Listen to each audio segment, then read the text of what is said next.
104.7 The Cave, KKLH, Marshfield, Springfield. Broadcasting from the Lorenz Plumbing, Heating, and Air Studios. Your home for the Kansas City Chiefs. Touchdown! Kansas City! It's Ned Talk, your live and local Chiefs pregame show. Hosted by Ned Reynolds, Joe Western, and the B-Team. Proud members of the Chiefs Radio Network on 104.7 The Cave. I guess I should start out by saying today, Happy Easter to you, Mr. Reynolds. And to you, and to everyone who is listening to us, a very happy Easter. Ned Reynolds, Joe Weston, Josh Roberts, we're here on Easter Sunday to share with you our thoughts about sports. It is Ned Talk. We're actual, real human beings. I ran into somebody who didn't believe we're real. What was it? They think we're A1 or something like that? A1. I love that. We're the steak sauce. Well, it is A1 steak sauce, isn't it? Yeah, it's AI. AI. And so, we're real people. We had AI wouldn't be this stupid. All right. Never know, man. You never know. We have a lot of backtracking to do. Ned Talks for a little while here is going to be an every other week thing. I think for the next 6 weeks we're going to be on every other week, and we weren't on last week. So I want to go over some of the big stories that happened last week that we missed having a conversation about. I guess let's start out with the NCAA Women's Championship. South Carolina took UConn apart. No, vice versa. Vice versa, I'm sorry. Right. UConn took South Carolina apart. And you knew it was going to happen because they had played earlier in the year in the regular season in Columbia, South Carolina, and Connecticut had beaten them by 28 on their home court, which is an all-time disastrous loss for South Carolina on their own home court. So they're playing again, championship, a little bit closer this time, but whenever you have a girl with the caliber of Paige Beckers and AZ Fudd playing for you, and the Fudd girl will be back next year. They'll have another great team next year. Gino Auriemma always has a great team. Right. But the Connecticut Lady Huskies, just a really good, well-oiled machine. I mean, my goodness sake, the plays they were pulling off. South Carolina defended them a little bit better than UCLA did on Friday in their semifinal. UCLA had no clue what was going on. I mean, here's girls passing behind their back. They're running these intricate sets. And the UCLA players they just do that? They got beat by, 25 or 30, somewhere around there. Yeah, it was a blowout, too.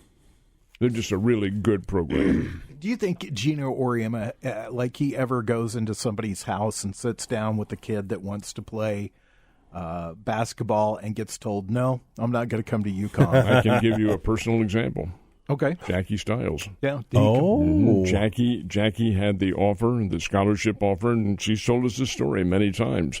It was between Missouri State and, Southwest Missouri State back then, and Connecticut. And she said, oh, my gosh, this is Gino Auriemma recruiting me. And I'm not going to make a decision. I'll sleep on it. And she did and said, no, my conscience tells me I want to go to Southwest Missouri State. And that's where she ended up. So, yeah, in essence, she said no to UConn. Yeah, that worked out for her, though. It did. Oh, it did? Yeah. She would have. Oh, yeah. Don't misunderstand. She would have been a great player at UConn. Maybe not as a heralded character, because look at all the outstanding All-Americas they have there. But I don't think that really entered into it. She was much more comfortable playing here. Oh, yeah, and she was amazing here. I mean, she did a lot of There's an Easter present for great stuff. Easter Bunny's in the studio right now. Oh, my goodness. Yeah. That's Right. an Easter jackrabbit, not the bunny. Easter jackrabbit brings fireball and chocolates. That's right. A little bit different. Well done. Hey, thanks, man. Thank you. We're talking about the NCAA Women's Championship. Let's switch gears and go to the men's side of it. And that was won by Florida. Am I right? I got these mixed up. Florida.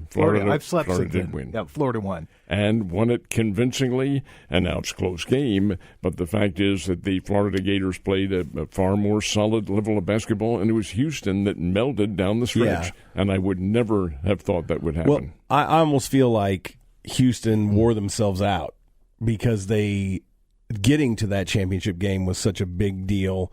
And then they hung with Florida for all of the first half.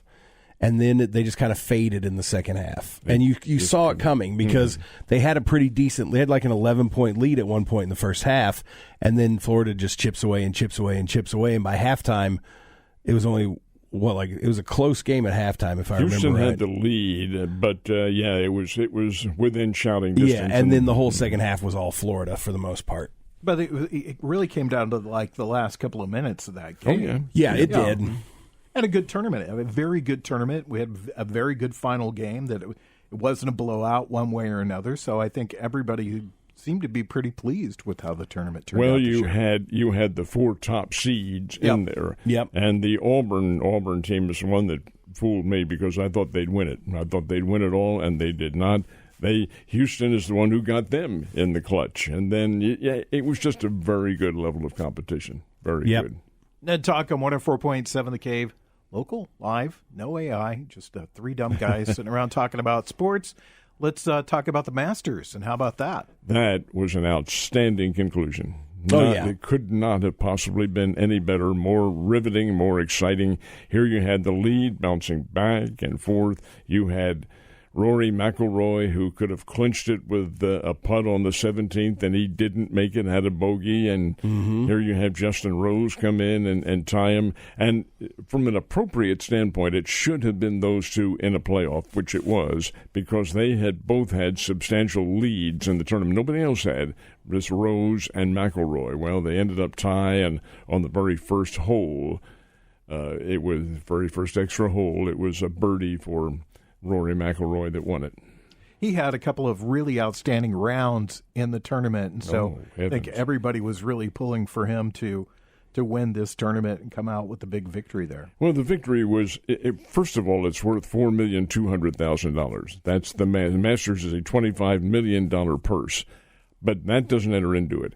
The fact that he is one of 6 to win the Grand Slam of golf, win all 4 of the majors in his career, only 6. That's all there have ever been, and he's one of them, and that's not a small achievement. And I think that probably carried more of an impetus for him. Now, the money is important, of course. Yeah. That's what keeps him going. Well, but also, wasn't this like the 15th time that he was in the Masters? I mean, it was some large number. Like this is the first time he's won in 15 or 16 tries. Well, or something like that. He'd been there on many occasions and been in contention. In fact, I think a couple of years ago he finished second. Yeah. But this time he hung on and gets the win. And to think about that achievement, though, 6 guys. Tiger Woods is the last one. 6 guys to win the Grand Slam is very much a magnificent achievement. Yep, that's elite company. Rory McIlroy is a great golfer. He's had a kind of a up and down sort of career, but that's kind of the way that golf runs. It runs hot and cold for guys. Sometimes they're really feeling it, sometimes they're not. And I think most of us that have kind of grown up or been aware of sports during the Tiger Woods era, you kind of got into the feeling, there's one guy that can just dominate this sort of all the time. So it's nice to see Rory McIlroy do what he's done. Well, think about the others, too. The Gary Players, the Arnold Palmers, the Jack Nicklauses. They had their time in the spotlight.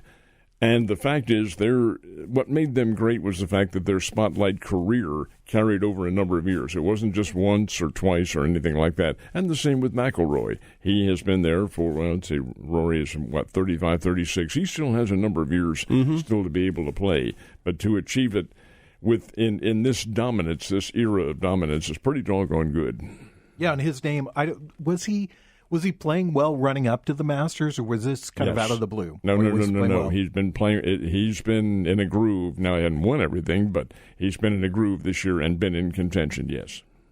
Congratulations, Rory McIlroy. Yep. Ned Talk on 104.7 The Cave. Joe Westen, Ned Reynolds, Josh Roberts. We're going to talk about the draft, and I'm going to give that 2 segments. So let's kind of cover everything that we've missed talking about over the last couple of weeks. How are the Cardinals and the Royals doing? I tell you, the Cardinals are 0-3 in New York in their series against the Mets, and it's not that the Cardinals have played badly at all. I think they've been right in it, but they just don't have that finite niche to be able to get over the hump, at least in the month of April. Lost yesterday 3-0. I thought Matt Liberatore pitched very well.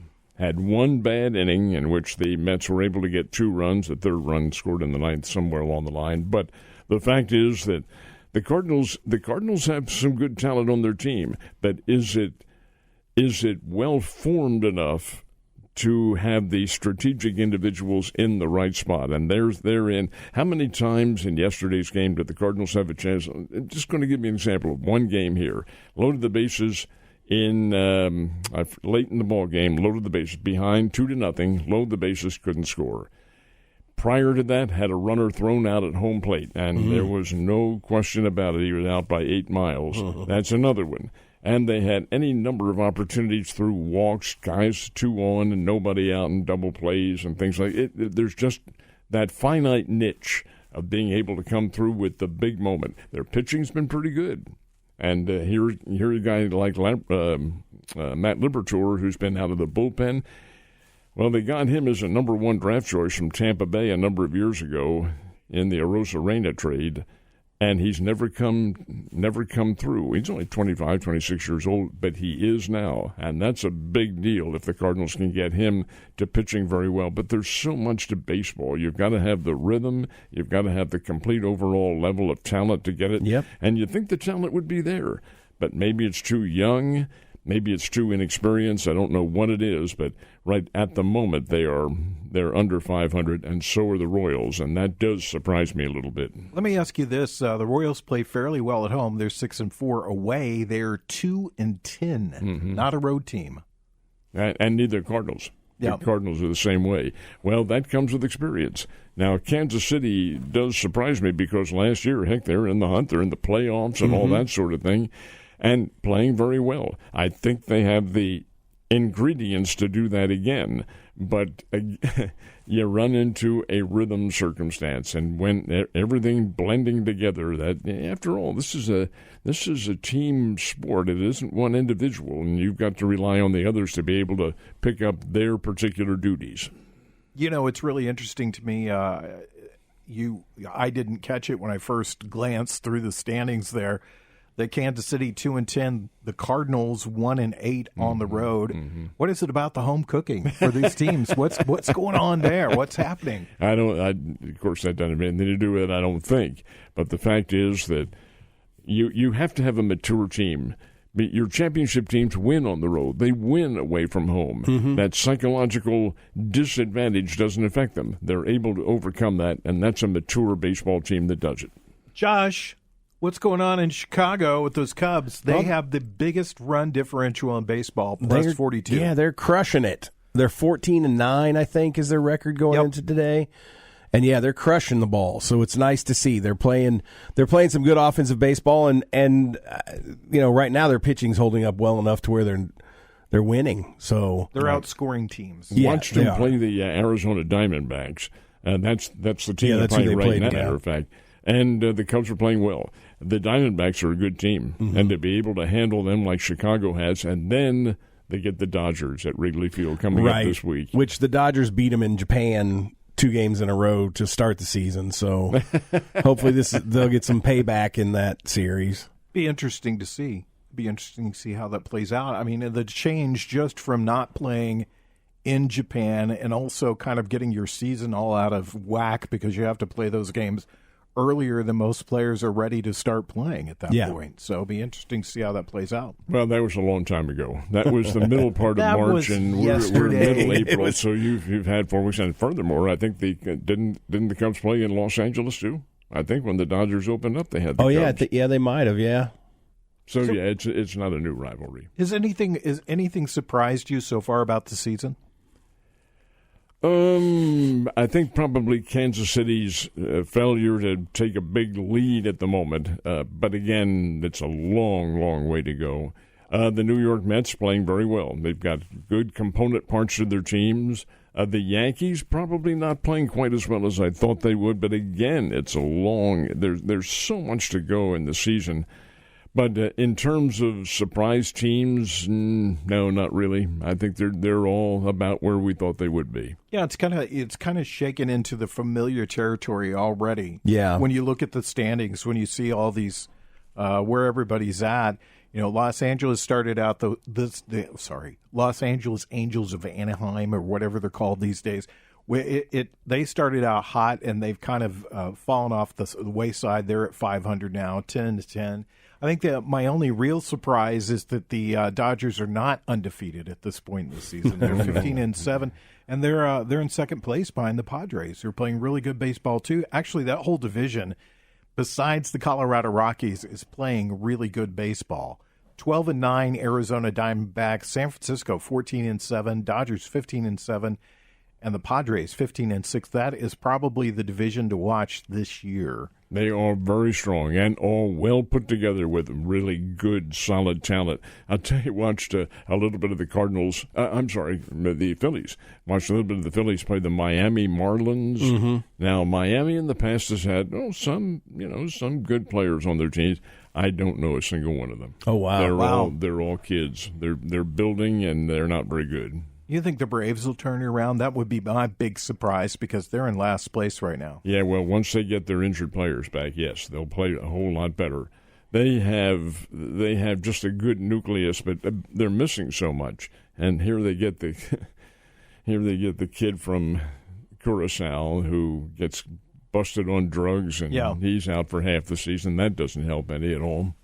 So, yeah, they've just had a string of bad luck. You mentioned my Yankees, and I think the Cardinals and the Yankees are kind of in similar position. They have good offensive teams, but they're only going to go as far as the pitching is going to take them. Sure. They've had some good pitching this last week, and I pay attention to the Cardinals, too, and I noticed they've had some good pitching, but it's not consistent, and that's one of the things that you always talk about with being a team that wins. That's what we talked about earlier. Yeah. The Cardinals have had good pitching, but you can't get that finite edge of the key hits. Now, again, that's part of the rhythm of baseball. It is baseball. That does happen. Not everything falls into place for every game, but it does for the majority of them, for the championship teams. And that's a problem for both Kansas City and the Cardinals. They just have not been able to get that finite niche in the early going. But, guys, it's April.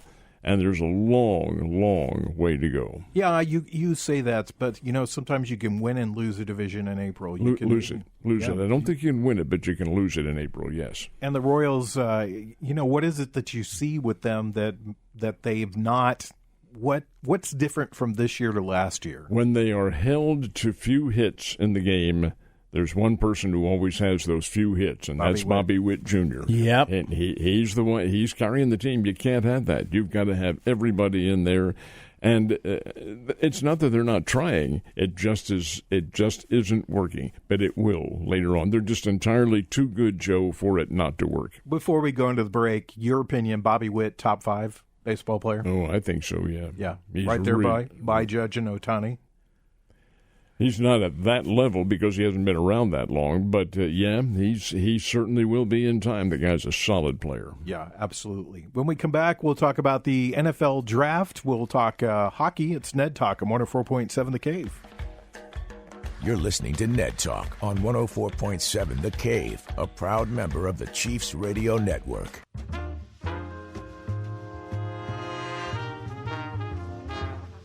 Back to Ned Talk on 104.7 The Cave, a proud member of the Chiefs Radio Network. Surprise! It's Ned Talk.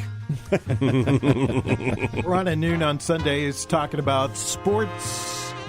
Took last week off. We take next week off. Then we're here a week, and then we take Mother's Day off. So every other week with Ned Talk for a little bit here before we get back into our groove back. Joe Westen, Ned Reynolds, Josh Roberts, Alex Scott, Jake Gillette, not with us today. They're hopping around out there somewhere. So let's. I was thinking when we were doing that break and you and Josh were talking that we should dispense with the sports talk, and you should just answer medical questions. I could on the phone. Just say, Yellow, sir, what's your question, sir? Well, I have been feeling this way, and Ned can diagnose you over the phone. He's really good at it. Show. Yeah, Dr. Just so Ned. you know, he's really good at it. Dr. Ned. And he could also tell when people die by just looking at them. Oh, that guy's got about 2 years left. I've seen it. You did that one time. I did, yeah. So Ned, that's scary. Let's talk about the NFL draft a little bit. That's coming up next weekend, and it's been kind of quiet in the NFL. I think the most common words heard when people are talking about the NFL or Shedeur Sanders, because everybody's predicting early fall, not going early, going late.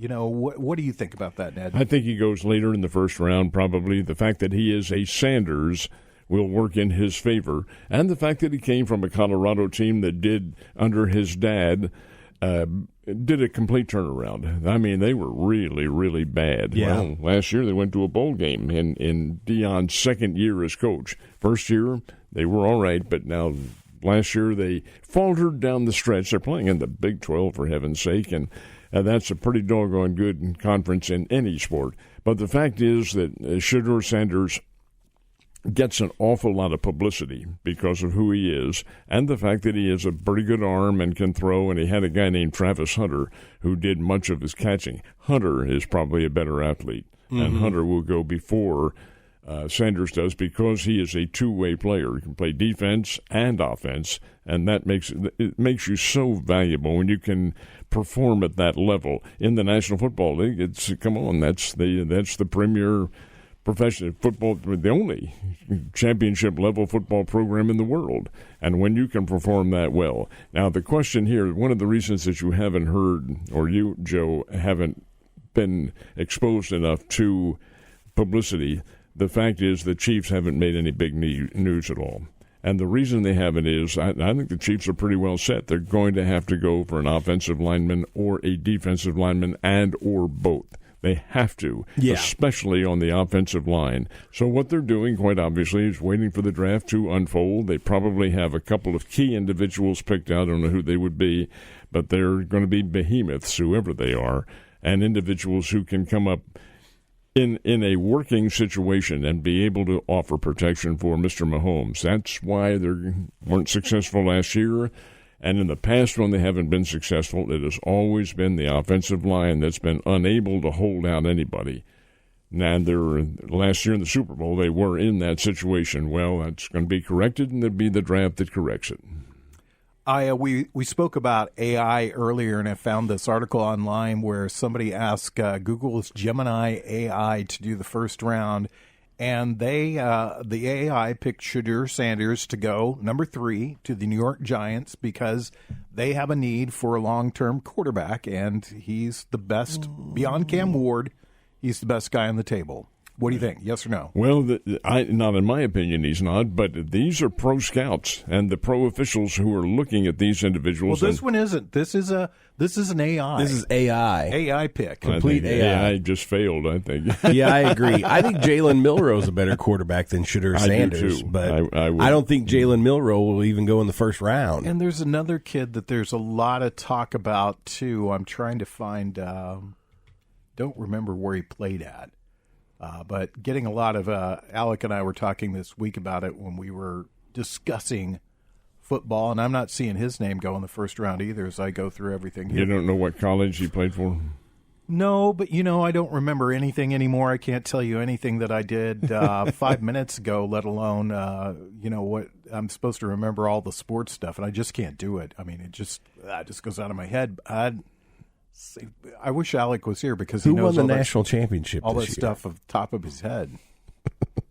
See, and when you boil it all down like that, you take a look at teams that have succeeded, the Ohio States of the world, and people of this caliber, and the Notre Dames of the world.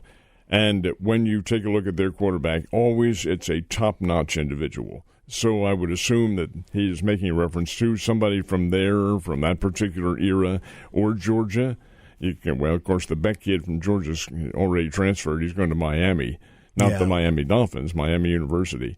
And there are just so many. But I think it's probably going to be – I don't think a quarterback will go number 1. I think Sanders, if he goes very high, it would be to a team that needs some kind of individual on whom they can build their future. And Sanders may be fitting that category.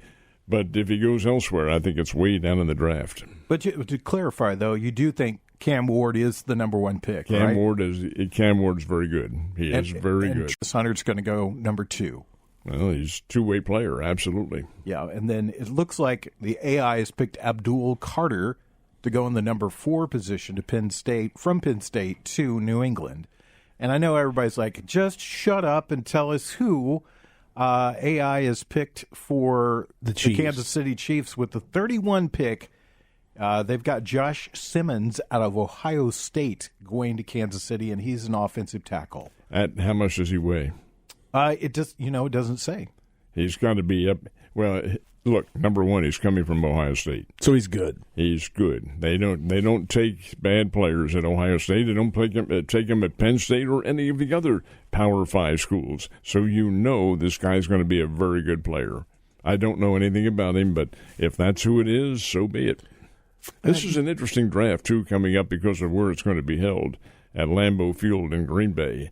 So the fans will be there in great abundance. The stadium will probably be filled to its capacity, and I would suspect they'll do this out of the center of the field, I would guess. Yeah, I would think so. I don't remember ever having been at a football stadium before like this. I went to the CBS Sports Draft. ESPN has all this ESPN Plus stuff that they're trying to hawk you these days. Right, they want you to pay for it. Yeah, they want you to pay for it so you can see it. So I would go to the Mel Kiper draft, though Mel Kiper is frequently wrong. But their big board, the number fours are all exactly the same. They have Shedeur Sanders going to the New York Giants in the third spot. So I find that interesting. Let's get down to where Kansas City is going to pick at and who they have chosen. As I go through this list, I see a lot of edge rushers. Yeah, edge rushers, sure. A lot of edge rushers being taken. And I think part of that's probably the product of seeing exactly how Philadelphia won this year. As you see that just unstoppable rush that they had and how they were able to take down a very good offensive team. So here's the pick at 31 for Kansas City. According to CBS, they have Shamir Stewart, who is out of Texas A&M. He is an edge rusher as well. But really, once you get past Sanders and Cam Ward, I'm not seeing any other quarterbacks go in the first round. And I find that really interesting, especially for a team like Pittsburgh, who has a need for a quarterback. I mean, obviously, Aaron Rodgers is going to pick to play whenever he wants to play. I guess that's the way that's going to work. But I'm surprised that there aren't more quarterbacks going in the first round than just two. That's unusual. Well, if the overall scouting bureaus that they have has issued a report, and I suspect they probably have, that this is not a great year for quarterbacks. So, hey, why waste your time? If a guy plays QB, fine, but does he play it at a very high level? And if the answer generally is no, then you're not going to draft him. They'll go later on. You do have 7 rounds with which to work, but by the same token, it's not always that a QB is going to be number one. I think an edge rusher or an offensive lineman, quite honestly, will be at the top of the heap. So, well, I also think that when I think about college football, it doesn't seem like there were a ton of standout senior level quarterbacks this season. I mean, I think a lot of the starting quarterbacks in the big college football teams were a little bit younger.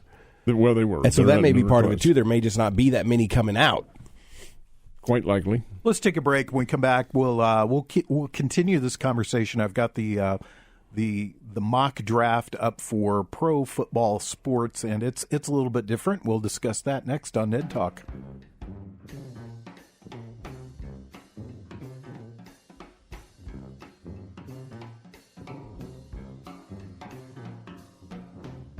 You're listening to Ned Talk on 104.7 The Cave, a proud member of the Chiefs Radio Network. Back to Ned Talk on 104.7 The Cave, a proud member of the Chiefs Radio Network. Yep, we're in the studio. We're talking about, I hate saying that. I'm sorry I said that. Ned knows I hate saying that. It's obvious that we're in the studio. We're not in the bunny patch or anything. We're doing Ned Talk on Easter, and we're talking, getting caught up in all the sports that we kind of fell behind on not being on last week. We're talking about the draft.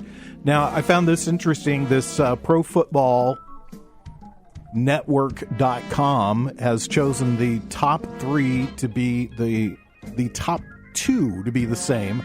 Cam Ward going to Tennessee, Travis Hunter going to Cleveland, then they have Abdul Carter who the other two picked going to New England, going to the New York Giants. So I find that interesting because the last couple of weeks, I find a lot of this talk way overblown. They have Shedeur Sanders going number 9 to the Saints. But, this is like football teams are like your parents on Christmas. That they tell you all these things to misguide you or mislead you to what you're getting for Christmas. Am I really going to get that pair of sneakers that I want? Well, no, I don't know, son. They're awfully expensive. I don't know. It's been a hard year. I don't know if we can afford those. And the football teams do the same. So, I mean, your gut, you're saying you think he falls farther down and is not picked as early as 3. You have to take a look at what these kids have done in college and not based it on the tryout camp or whatever it is they call the thing in Indianapolis, where you go through a series of exercises, and some of them don't even compete in that, or if it is competition, or don't even show their skills. Excuse me. But, yeah, I would prefer to see what they did during the course of the season, how they behaved. Sanders' kid didn't really have a tremendous offensive line in front of him, so what he could do passing is remarkable, and he's a good passer. But the fact of the matter remains, I don't think he has proven himself as a collegiate to be at the upper level. That's not to say he can't play pro football. I think he can, and his genes are such that Papa will make sure he does play pro football. Right. But again, is he a top-level pick? Not in my book, no. Do you think with Deion Sanders as his father, and I'm saying this being true of any son or daughter of anybody that their parent is a professional athlete, that they're perhaps better prepared to go to the next level because that parent says, hey, this is what's going to happen. This is what's happening next. These are the things you're going to find when you get there. Do you think that's true? Sure, absolutely. And I'll give you an example of it. Archie Manning. Archie Manning at Mississippi was great. New Orleans Saints, he wasn't great because he didn't have a very good team. But look what he did. Peyton and Eli, they're both right there, and both have had very good careers in the NFL. So sure, the parental influence can make a very big difference. It doesn't necessarily guarantee that you're going to succeed. Yeah. But by the same token, it certainly doesn't hurt. So I was looking at this. They have Pittsburgh trading up to the 25th spot via Houston, and they're taking Jalen Milroe according to this one, which I think that's a good choice for them. And the name I couldn't come up with a minute ago, Jackson Dart. Oh, Dart from Mississippi? Dart. Yeah. Mm-hmm. Yeah, surprising. He had a really good season. Not seeing his name mentioned in this first round at all. So he really... they've got it. This pick has him going to Cleveland in the 30 spot, and for the third name that the Kansas City Chiefs will be picking in the first round, Josh Connerly Jr. He's an offensive lineman from Oregon. So I from what I can tell, just what I can glean looking at this list, there's a lot of edge rushers out there this year. There's a lot of offensive linemen out this year. That bodes well for the Chiefs when they come to make their pick. It does. You're going to look for an individual who has the physical capabilities of getting it done on the line and as an edge rusher. It doesn't necessarily mean they'll be big behemoths. Excuse me a second. But it will be for the linemen. Yes, they will be. The edge rusher has got to have some speed. But as you pointed out, Joe, there's a good level of talent out there from whom to choose, and that is where Kansas City, in my opinion, is going to make their selection. I think it's going to be a lineman as opposed to an edge rusher, but who knows? Who knows what might happen? I think the reason that you're seeing so many different people in that spot in these mock drafts is because we know what the Chiefs have said they want. And so whoever that best available player is at the one of those two positions is probably who they'll end up drafting. So if it's an offensive lineman, like you're saying, that meets their criteria, that's who they're going to get. If it's an edge rusher, that's who they're going to get. And so I think that's why you're seeing it bounce around in all these mock drafts. Well, it seems like that every year the draft is kind of top heavy in one place or another. Yeah. A couple of years ago, it was quarterbacks. Mm-hmm. They were comparing it to the draft in which Elway went out in 84. Just being such a great draft. This year, just looking, it seems like a lot of edge rushers, a lot of offensive linemen. This other website that I've gone to, which is pff.com, it says that they should look at Gray Zabel from North Dakota State. So that's kind of interesting. So, what position was he? He's an offensive lineman, interior offensive lineman. Well, look at North Dakota State. Look at their history. Look at the players whom they've had. Yep. And you see some really, look at their record. What, the 10-time, it's 9, 10, or 11, I've forgotten now, national champions of what they, and 1 AA, folks, which the Bears are leaving, is a very good level of football. It is a hybrid level, unfortunately, and not too many people follow it. That's the problem, and the money isn't there. But teams like South Dakota State, North Dakota State, your teams from Montana, hey, they can beat any of the big-timers. Now, I say any of them. They're not going to regular basis beat an Ohio State or Notre Dame. But against some of these teams in their first games of the year, and North Dakota State has proven that. What do they have, 9 straight years in which they beat a D1? Yeah. Well, who are the D1s? KU, K-State, Iowa, Iowa State. They had another one. I think they may have gone to Colorado, beaten them. Last year, they opened up with Colorado and did not win. At least they didn't win on the score, but 31-26 and had Colorado on the ropes at the end of the game. Hey, that's how good these teams are. So taking a player from there, oh no, that's not a surprise at all. When I've gone to the NFL website, they have their mock draft up. They have Cam Ward. I think it's a foregone conclusion. Cam Ward goes number 1. Travis Hunter goes number 2. They also agree with the last one that I looked at. The Giants, they have Abdul Carter taking. They have him going at the number 3 spot. But it gets really interesting. They have Sanders going to the Raiders in the number 6 spot. The Raiders. Hey, Sanders on the Raiders. How about that?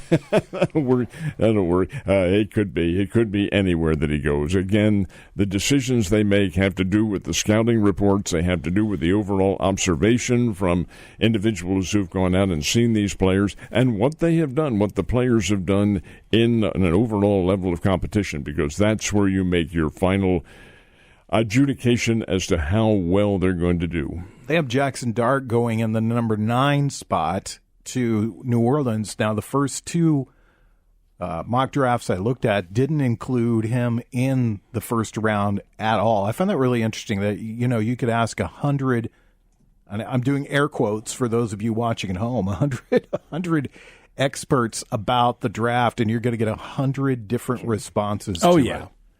But in this one, they have the Chiefs trading up to get an offensive tackle from Minnesota, and I'm not going to try to say his name because it is not Ariante Ursary.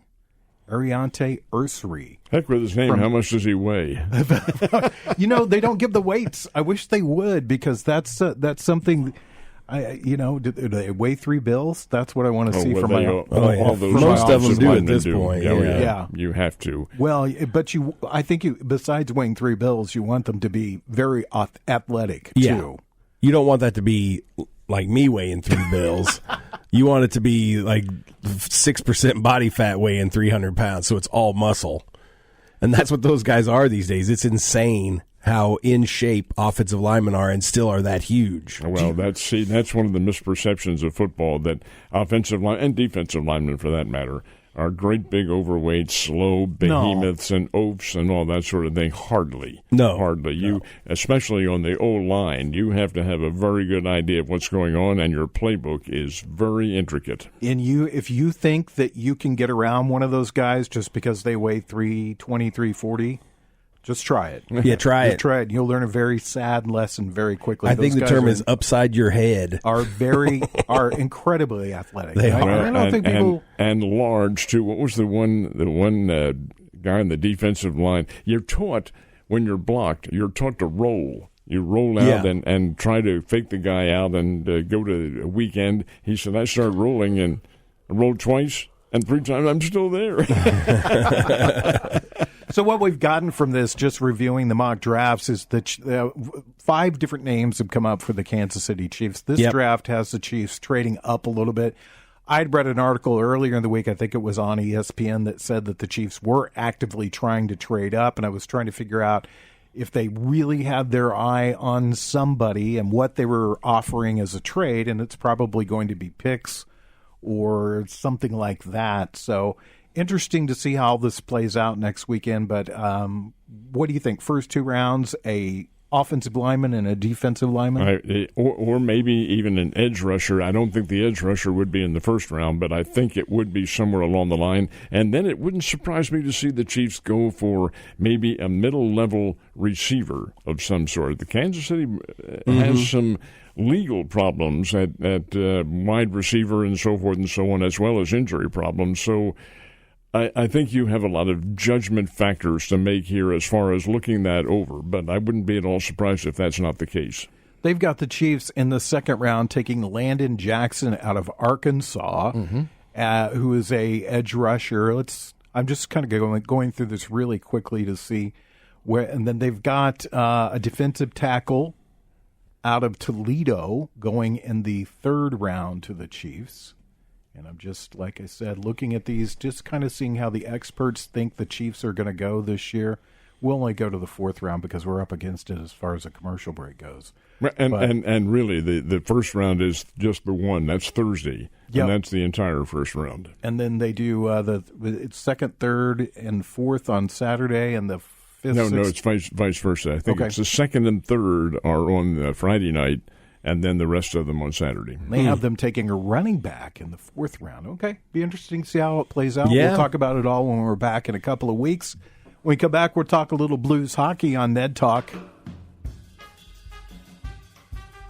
You're listening to Ned Talk on 104.7 The Cave, a proud member of the Chiefs Radio Network.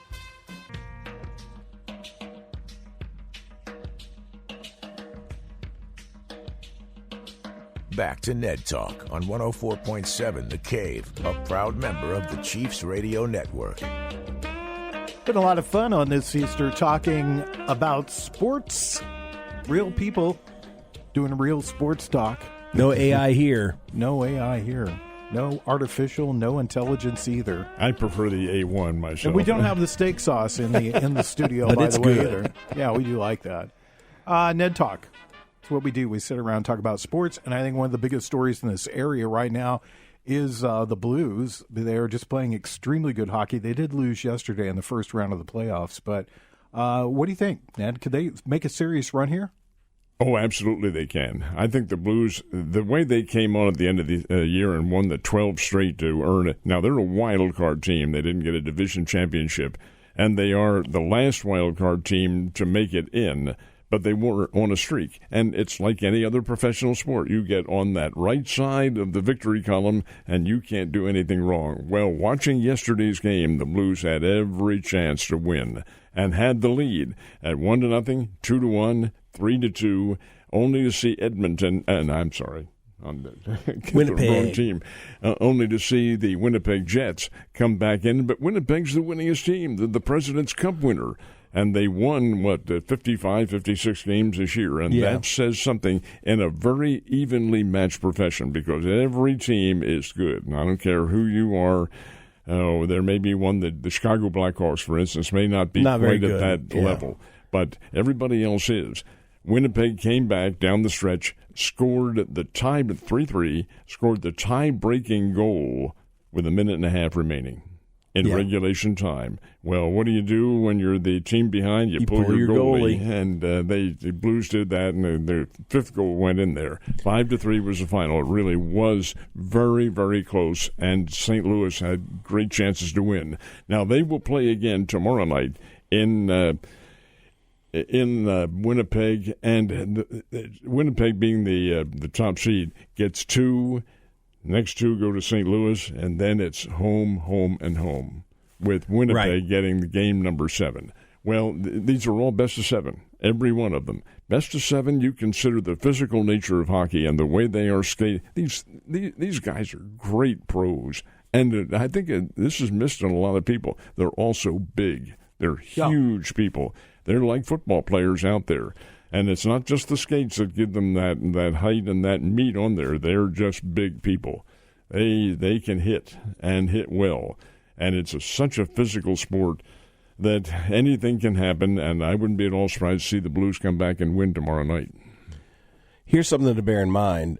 The best goalie in hockey this season was the Winnipeg Jets goalie, Hellebuck. Hellebuck plays well, but yet the Blues were able to solve him. His goals against average was 2.01, and they scored 3 against him, so that's great.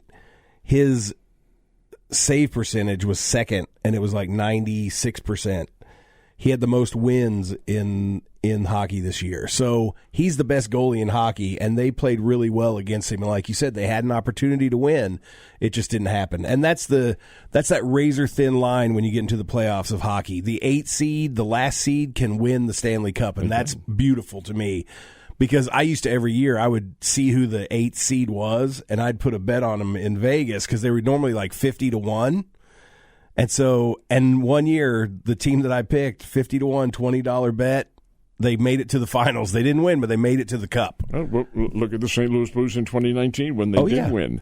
They were last place in pro hockey on New Year's Day. Yeah. And came back and they won the Stanley Cup. It's that evenly matched. Anything can happen. It's like the streakiest sport, I think, of all the professional sports. It sure is. That hockey really is. Well, guys, it's been fun. It's been a lot of great conversation today. If you're kind of tuned in right now, maybe you're missing out, you can download us as a podcast through our website at 1047thecave.com, or you can do that through your Cave smartphone app, or just search out Ned Talk wherever you get your podcast at. Ned, happy Easter, okay? And a happy Easter to you guys and to our audience, too. Josh, thank you. Happy Easter. Happy Easter to you, Joe. Happy Easter to everybody and out you, there. Ned. And we'll see you guys in a couple of weeks. Thanks to Corbin Campbell, our bunny rabbit today, and leaving us gifts in the studio. Brian Tyndall, our general manager and fearless leader. Mike Holmes, the intern, and, of course, our own Nick Fury. We'll see you guys 2 weeks.